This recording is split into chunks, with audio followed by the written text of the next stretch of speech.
Namasté. Tu écoutes Signe Essence, l'émission qui réveille le goût de la vie. Aujourd'hui, parlons de l'épuisement émotionnel.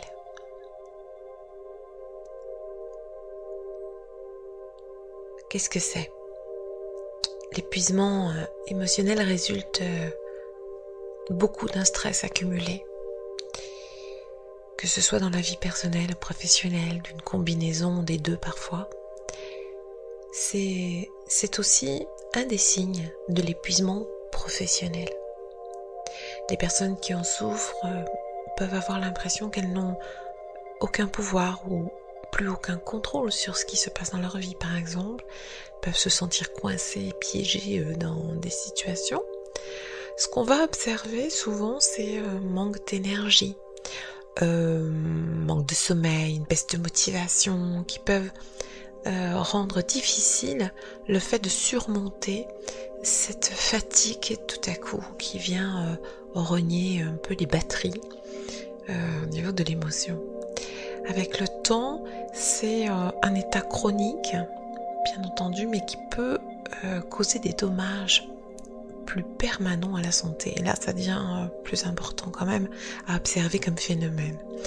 Toute personne qui subit un stress à long terme peut devenir épuisée et se sentir dépassée sur le plan émotionnel.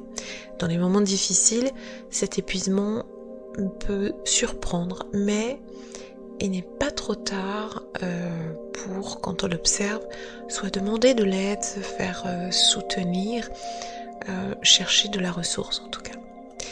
Les symptômes de l'épuisement émotionnel sont assez simples, vous allez les reconnaître, même si chaque personne peut vivre ça différemment.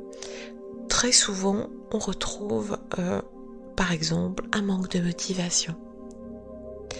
Mais ça peut cacher aussi, bien sûr, le début d'autre chose. Quand ça commence à me tenir pendant des semaines ou des mois, eh bien peut-être ça cache le goût que je perds à la tâche qui est la mienne, à ma mission professionnelle, pourquoi pas, perte de sens dans l'existence, voilà. Donc, faut toujours s'alerter sur le manque de motivation dès lors que c'était pas le cas avant. J'ai de la difficulté à dormir, je deviens irritable, je suis fatiguée physiquement, je peux me sentir parfois désespérée. Il y a les phénomènes d'étourderie, voilà, l'apathie, les maux de tête, il peut y avoir changement de tempo dans l'appétit, de la nervosité, de la difficulté à se concentrer, à être attentif. Ça peut être aussi des colères qui sont disproportionnées ou irrationnelles, une communication qui va bouger, cynisme ou pessimisme, voilà, les sentiments de crainte inexpliqués, voilà, dans les grandes lignes. Les employeurs dont les employés sont surchargés de travail et épuisés sur le plan émotif peuvent commencer par remarquer des changements dans la productivité, au niveau du travail, du moral général de l'équipe, ça s'en ressent. Par exemple, peuvent commencer par remarquer que ces personnes ne respectent pas le délai, il y a un moindre engagement vers l'organisation, il y a plus d'absentéisme, etc. Les causes de l'épuisement, c'est normal d'éprouver un peu de stress et d'anxiété dans le quotidien ou de manière sporadique, mais avec le temps, c'est néfaste. Donc l'épuisement émotionnel est causé par une longue période de stress qui devient constant dans la vie, que ce soit le stress personnel à la maison ou le stress ressenti et vécu au travail. Ce qu'il déclenche, ça va différer d'une personne à l'autre, ce qui peut l'être pour l'une ne l'est pas pour l'autre évidemment. Parmi les plus courants de l'épuisement émotionnel, on va mentionner un emploi où on subit de fortes pressions. On va trouver des infirmiers, des médecins, des policiers, des enseignants. Ça peut être une scolarité intense, les parcours de médecine par exemple, ou l'école de magistrature, travailler de longues heures, occuper un emploi qu'on déteste, ce qui vient rogner l'énergie vitale en nous, avoir un enfant, élever ses enfants, être sous le coup d'un stress financier ou de subir une pauvreté financière qui perdure dans le temps malgré des engagements, des actions. Le fait de ne pas être fixe, c'est-à-dire de ne pas avoir un domicile fixe, c'est-à-dire d'être soit nomade ou itinérant, par choix, par conviction ou par nécessité. Mais on parle de phénomènes qui, avec récurrence, s'installent et sont délétères. Être un aidant aussi, c'est-à-dire quand un de mes êtres chers a besoin de moi et que je lui donne beaucoup de mon temps. Ça peut être une procédure de divorce aussi qui se prolonge, qui dure, qui use.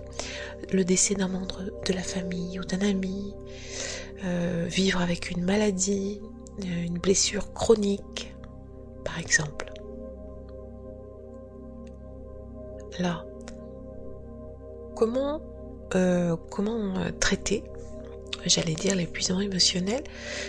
Il va convenir d'apporter des changements au mode de vie pour soulager les symptômes. Ça ne veut pas dire que c'est facile à appliquer au début, parce qu'on est souvent dans une routine du faire assez importante, mais ça devient plus facile au fur et à mesure que on commence à acquérir des habitudes qui vont être plus saines quand même. Donc des petits changements dans la vie quotidienne vont s'appliquer petit à petit à gérer cet état symptomatique. Une fois qu'on reconnaît les signes d'épuisement, on peut essayer des choses. C'est-à-dire, on commence déjà par éliminer l'agent qui stresse. Voilà. Alors, ce n'est pas toujours possible, si c'est au travail par exemple, que je ne peux pas quitter cet emploi pour des raisons évidentes en étant le seul acteur de la famille à travailler pour le moment par exemple. Et c'est clair qu'on va se poser la question plutôt de la distanciation avec ce qui se passe, c'est-à-dire prendre de la distance pour opérer plutôt une petite protection à partir de soi pour que ce qui se passe à l'extérieur ne me touche moins en tout cas. Voilà. Si c'est l'environnement du travail qui cause, bien sûr, on peut aussi peut-être faire des demandes, changer de service, changer de poste, etc. Il y a peut-être des choses à adapter. La nutrition est extrêmement importante. On sait que manger sainement, c'est manger équilibré. Il y aura donc une alimentation qui sera riche en fruits, en légumes, des graines aussi bien entendu, ou si vous mangez de la viande, des viandes maigres, en évitant le sucre, en évitant tous les aliments frits, transformés, etc. Il y a des règles de base. On peut aussi s'acheminer vers une nutrition 3V, une nutrition plus vivante et crue, variée et verte, voilà, qui est très très intéressant. On nous dit de manger sainement, mais ça c'est vrai parce que ça peut faire toute la différence, surtout quand le corps est touché déjà sur un épuisement. Voilà, on récupère de l'énergie en mangeant sainement parce que on ingère plus de principes actifs tout simplement. Voilà, chercher les vitamines, les minéraux dont le corps a besoin parce que en étant dans un surstress, le corps est carencé. Voilà. Et il y a aussi l'activité physique, voilà. Et si vous n'êtes pas un adepte du sport, ça peut être simplement une marche soutenue, voilà, dans la journée, répartie en plusieurs fois, temps de trajet. Pourquoi pas entre midi et 2, le soir en rentrant si c'est possible, en fractionné, d'essayer de faire au moins 30 minutes à 1 heure par jour de marche.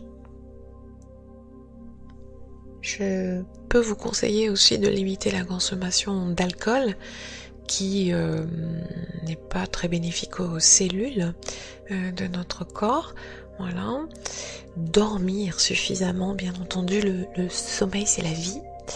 Et c'est très efficace si vous vous couchez plus tôt le soir. C'est-à-dire que pour notre cerveau, pour sa régénération, sa plasticité, il est très intéressant de se coucher aux alentours de 10 heures. De 10 à 12, on considère qu'entre 21h et minuit, les heures comptent double pour le cerveau. Donc vous imaginez bien que si vous couchez à 10 heures pour vous lever à 6 parce que vous commencez tôt, ok, mais vous allez avoir une meilleure attitude vis-à-vis du repos, c'est évident. Il faut développer aussi une petite routine quand vous vous couchez. Si c'est compliqué, c'est vous coucher non pas dans du stress mais dans de la gratitude. Voilà, essayez de vous endormir avec quelque chose de positif que vous projetez ou un sentiment positif si c'est à l'égard d'un être cher par exemple ou votre jardin tout simplement dans lequel vous avez mis les mains un petit peu pour vous changer les idées et qui produit de belles choses, un jardin, des fleurs, etc. Tournez-vous, centrez-vous sur le bon, le doux. Voilà, ne pas vous endormir surtout sur un conflit de mauvaises idées. Bon, ça va pas vous aider, c'est sûr. Si vous pouvez, mettez-vous à la méditation, bien entendu. La pleine conscience est quand même une méditation qu'on ne peut pas opérer tout de suite, mais entre je ne médite pas du tout et je médite en pleine conscience tous les jours, eh bien, il y a des pas à faire et vous pouvez commencer par des petits programmes tout simples. Je vais bientôt créer un programme sur 3 semaines, voilà, pour vous permettre d'apprendre à cheminer avec la méditation. Voilà, pas à pas. Mais ça peut être simplement 1 minute, fermer les yeux ou yeux ouverts, focaliser un point d'ancrage quelque part sur le mur et ne plus bouger vos yeux en étant dans une conscience de votre respiration. Et déjà ça, c'est énorme si vous arrivez à le faire. Voilà, tenez un journal aussi ou un petit carnet de vos sentiments, de vos pensées. Voilà, c'est très intéressant tout ça. Connectez-vous aussi à quelqu'un, un ami ou une personne en qui vous avez confiance, pas pour l'abreuver tous les jours au téléphone de vos soucis, mais de temps à autre, pour lui demander lui comment il va, sa famille, sa vie, etc. C'est-à-dire allez vous enquérir d'autres choses pour vous décentrer de ce qui est problème pour vous. Voilà. Pensez à faire des pauses suffisamment souvent dans la journée aussi. Si tout ça, ça suffit pas, eh bien il y a des professionnels.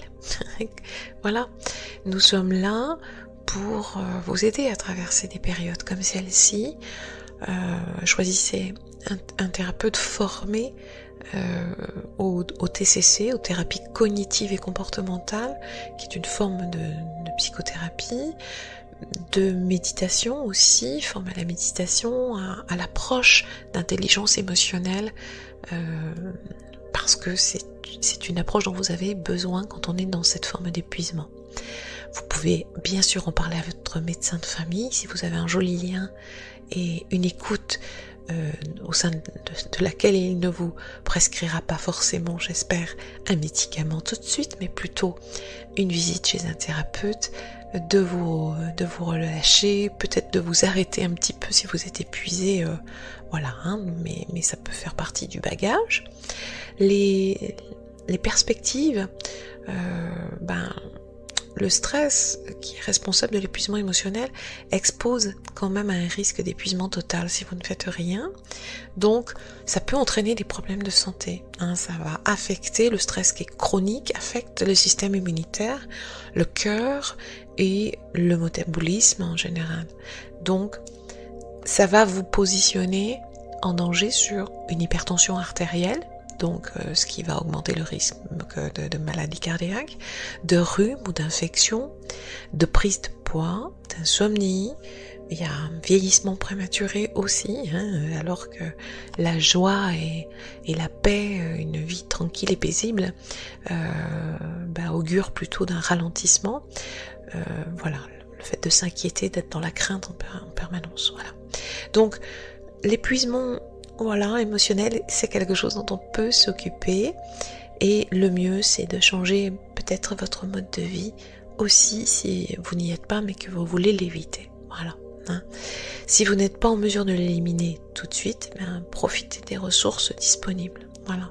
Puis surtout, la base pour éviter l'épuisement émotionnel, c'est de parler de votre ressenti, de nommer les émotions qui vous étreignent, parce que notre paysage émotionnel, c'est une palette de peintre, et que chaque jour, dont les conversations que nous menons, les rencontres que nous faisons, les situations, les expériences que nous vivons, nous sommes en interaction permanente. Donc c'est normal. Ce qui ne l'est pas, c'est de se taire, c'est ne pas partager. Voilà. Donc ça, c'est parfaitement naturel. Voilà, je ne le dirai jamais assez. Allez, c'était ma réflexion du jour. Eh bien, écoutez, j'espère que ça vous apportera des petites ressources pour regarder plus clair en vous. Je vous souhaite une jolie journée, puis je vous dis à tout bientôt pour un autre sujet.